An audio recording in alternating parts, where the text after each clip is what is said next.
शहाण्यानं कोर्टाची पायरी चढू नका म्हणतात ते काय खोटं नाही, परंतु या बदलत्या आणि वेगवान जीवनामध्ये बदल होताना दिसत आहे.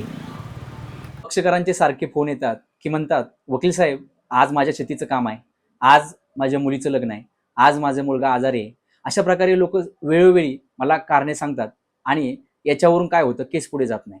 तर काय झालं, 2023 नंतर ई फायलिंग नावाचं कोर्टामध्ये नवीन अमेंडमेंट आलं आणि ते झाल्यानंतर ई फायलिंगमुळे काय झालं, आपली संपूर्ण केस ई फायलिंग करायची वेळ आली. त्यामुळे काय झालं, ऑनलाईन ऑफलाईन याच्यामधला तो डिफरन्स होता तो संपला आणि आता केसेस फक्त ऑनलाईन सुरू झाल्या. मग याचा फायदा काय झाला, तर याचा फायदा सर्व लोकांना झाला. जी लोकांची तारीख पे तारीख होती, जे लोकांना सारखं तारखेला हजर राहायचं होतं, ते आता त्यांना ऑनलाईन राहता येतं. आणि ई फायलिंग झालं. ई फायलिंगच्या अमेंडमेंटमुळे ऑनलाईन सगळं आपल्याला दिसतं आणि फायली शोधायची कोर्टाचा जो वेळ होता तो कमी झाला.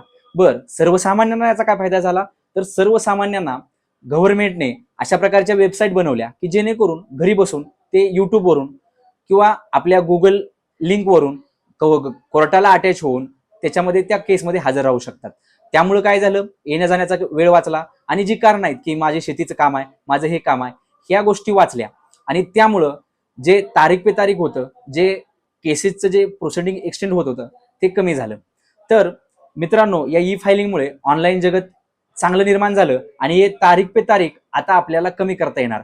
आपल्या ज्या केसेस तालुक्याच्या ठिकाणी आहेत किंवा जिल्ह्याच्या ठिकाणी आहेत, सगळ्या ठिकाणी त्यांना व्हिडिओ लिंकद्वारे अटॅच करू शकतो आणि आपण घर बसल्या केसची हिअरिंग करू शकतो. आणि आपलं काम केसच्या प्रत्येक तारखेला हजर राहिल्यामुळे प्रत्येक तारखेची स्टेज वाढते आणि न्याय मंदिरावरचा जो बोजा आहे तो बोजा साहजिकच कमी होतो. त्यामुळे आता ऑनलाईन जगतामुळे कोर्ट केसेसचे तारीख पे तारीख नक्कीच कमी होणार.